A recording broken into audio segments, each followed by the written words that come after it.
আজকে আমরা বানাচ্ছি পটল চিংড়ি।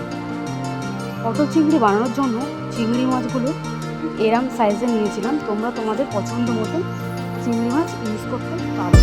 এরপর নুন হলুদ দিয়ে চিংড়ি মাছগুলো ভেজে নিচ্ছি।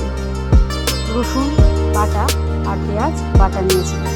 নিয়ে এবার চিংড়ি মাছগুলো ভেজে তুলে নিয়েছিলাম, আলু ভেজে তুলে নিলাম। এবার পটলগুলো লাল লাল করে ভেজে তুলে নিলাম।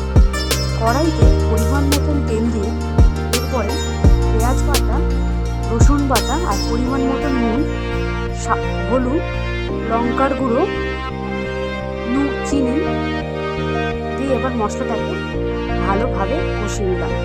যতক্ষণ না মশলা থেকে তেল ছাড়ছে ততক্ষণ মশলাগুলো ভালোভাবে কষিয়ে নিতে হবে। এরপর ভেজে রাখা আলু ও ভেজে রাখা পটল দিয়ে মশলাগুলোর সাথে ভালোভাবে কষিয়ে নিচ্ছি। এবার চিংড়ি মাছগুলোও দিয়ে দিলাম। পটল, আলু, চিংড়ি মাছ মশলাগুলোর সাথে ভালোভাবে কষিয়ে নিচ্ছি।